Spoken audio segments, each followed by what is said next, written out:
So now I'm going to be a little unfair because I'm going to actually turn the camera. That's unlike you, Jim. I am going to turn the camera on to one of your crewmates, Steve Connell. Oh my God. Steve, you're now on camera. Okay. And what do you get out of Ail Sail? I mean, you sail with Peter. You've sailed with Peter now, what, about 3 years now? Three or four. Three or four years. Now. And you've served with him well. You've learned quite a lot from Peter. So, why Ail Sail? Well, I've been involved now 6 years, and the person who dragged me to it was yourself. Indeed. And and how I got to know you, Jim, was through your wonderful niece, who is now my wife, Sue, who said, "Did you know I've got this uncle who sails?" I said, "What?" And she said, "I have an uncle who sails, and he goes out in May, and they go out for a week." And I said, "I'm going to have to talk to him next." And I was introduced to you, and we got to talking, and you invited me along, and that was my very first Ail Sail. And that was the biggest disaster Ail Sail that we... It was the Princess Louisa abandoned ship Ail Sail. Now, I want to talk to you about that, but later. Right now, I want to talk to you about, for you personally, why Ail Sail? I wanted to learn to be a good sailor, and like Peter said, a good mariner. And but your background is in servicing mechanical, massive diesel electric locomotives. Locomotive fleets. Yes, and that's a far cry from these full things that are so manual. That's right. So why Ail Sail? But I tell you, one thing that is very handy, when you are on one of these boats, if you are mechanically inclined, which I am lucky enough to be, they end up being very simple, these boats. To troubleshoot and to repair, they do end up being very simple. Very hands-on.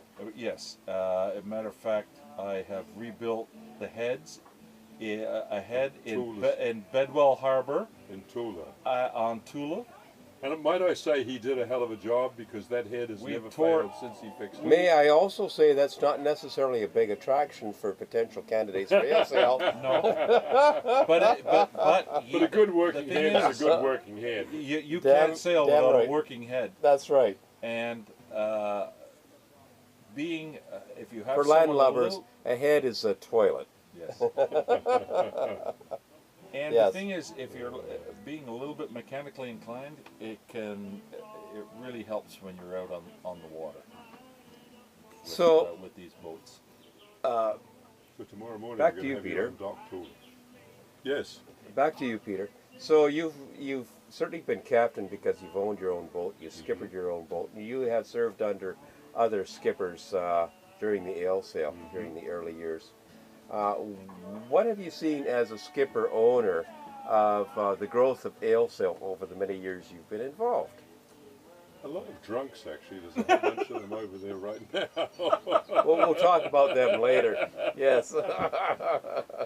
and have you noticed that the people, some of the heaviest drinkers are the doctors? I noticed that, Can you believe? Yeah, especially the gynecologists. The gynecologists. That and the anesthesiologists. And the anesthesiologists they're just pounders. So, yeah. So, what was that question again? I'm into my second glass of wine. I'm not too sure myself. You're not too sure. I'm not too sure myself. But in the growth of Ail Sail, you've seen it grow over the years, and you've seen people come and go on it. I have, yeah. What's your why does Ail Sail last? I think it's a chance for people who are saltwater deprived to come out and hang out on the ocean. And I think most Albertans are probably mariners at heart, right? They're landlubbers. Unfortunately, they live in a landlocked province, and I think they from what I understand, a lot of prairie guys served during the 2 world wars in the Navy. Yes, they did. Yes. Can I ask just one question, if this is a trivia? Between the expired Commodore and the acting Commodore... The expired Commodore. He's not dead yet. What is the largest number of boats we've had on the Ail Sail?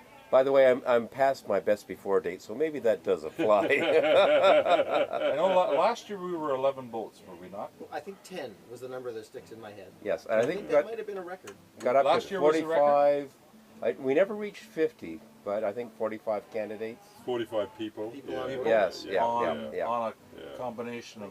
Yep. Once yep. you get beyond about 12, I've organised a lot of blue water cruising Yes. functions, particularly with Peterson Cup, and we found that 6 or 7, maybe 8 boats was fine, but any time beyond that, it gets a bit hard to manage. You start to lose a few, and That's right. they're not sure of their next port of call, and then they can't read a chart, and we found we lost a few. We lost a few people, you know, We lost some the really dropouts, good people. right? But 6 to 8 is actually a good number for Yeah. this kind of And function. Yeah. and there's one other. Commodore, start up that guitar and bring it over here. You got to get over there, boy. Yeah, there's one other issue there that I've noticed, and that's being with sailing with Peter, and sailing with Lorne on the abandoned ship, and Oh yes. sailing with yourself.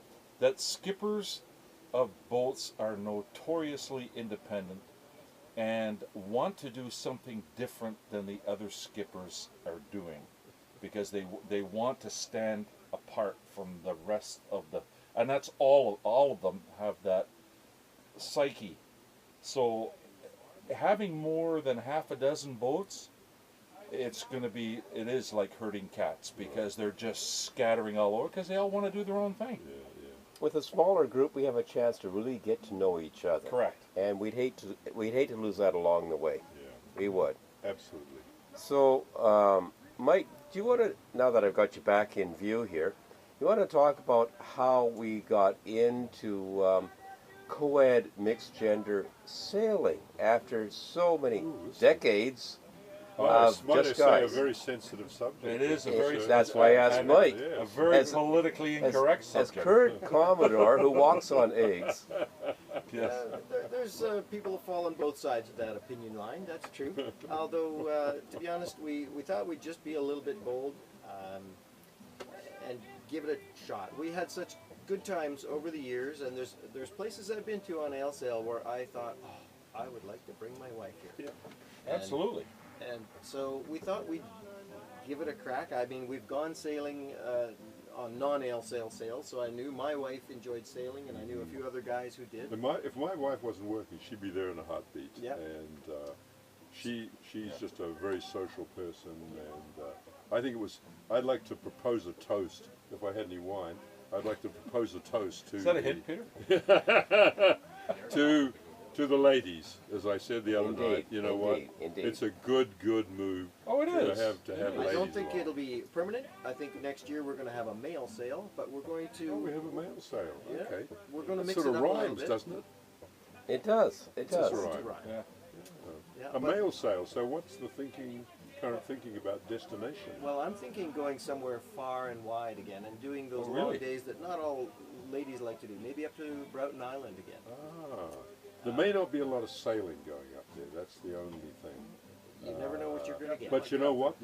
It's a different it's a experience. frontier You have ice, destination. you have It's water. an absolutely different experience, Yeah. and testing the season. logistically, it I would better be a go. bit different than Get control of that ship. because Good luck going to up me.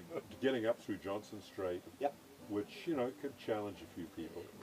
And it can be that way. yeah. My first Ail Sail, though, was chartered out of Comox, and that was the destination. Oh, it was. So it's been done perfect. before. Oh, the Broughtons are lovely. And it is. You feel like you're on the edge. I'm up out there in July for a month, so. So, the Broughtons Mike- are Something lovely. like that. As Commodore, what does it cost for somebody to sign up for AilSail? Or maybe I should ask Steve, as an inductee. Well, I'll give part A cost. to that answer. It's really a two-part answer. It is. There are those the privateers who own their own boats, and they really are at liberty to determine how to charge their passengers and crew. And then there are those of us that are chartering a boat, and so we've got charter fees to build in. And so I would Alcohol. say alcohol. Well, those are That's shared the expenses. that's the biggest Yeah. bill by far. Bonus. Yeah. It's pretty hard to really nail down a sort of a number, There's lots of factors that go into That's it. right. I'd But, say a good okay, budget between but, $2,000 and but what would be a $3,000. typical cost Yeah. for somebody that Well, really wants to Well, if sign you've got 4 on? people on a boat, that's about $4,800 or Well, yeah, if you you're know, crewing it's about 1,500, $1,200 Well- to you know. if Steve, you just you have to pay crewing, it'll be 12 to 1,500 bucks, and that's just a quarter.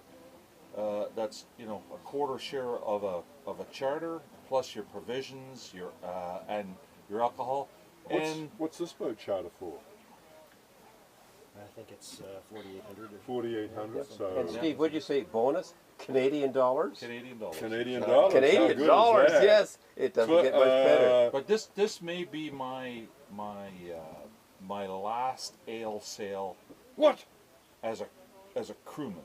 Yeah. Okay. Good. You have overtrained him, Peter. I don't know. He's become a Yes. great mariner. He's taking over. I Talk think about he- that. he's- Yes. I've just got to go home and He's- do a lot of talking. Yeah. He's. So is Sue going to be going along to I one of the would love to have her. sunny and areas? not so much for the sailing. I mean, she's not big on the water, but just to come to places like this. Yeah. And when we were up in Desolation Sound, and man, If you that could- was a great trip. If you could ever mix sailing with curling, she's in. Curling and wine tasting. If we were pulling in somewhere and doing There's wine 14 tasting. vineyards in the Gulf Islands, right? So Yeah, That's right. Yeah. You know, you could bring your If, golf. if You there bring your was golf wine clubs. tasting involved, she'd be leading this pack. Bring your golf clubs. Yeah. Well, I would like to personally thank Steve Connell and Mike Costin and Peter Simpson Thank you. for contributing to this video. Guys, much appreciated, and we're going to have this posted on the YouTube channel before long. Outstanding. Very good.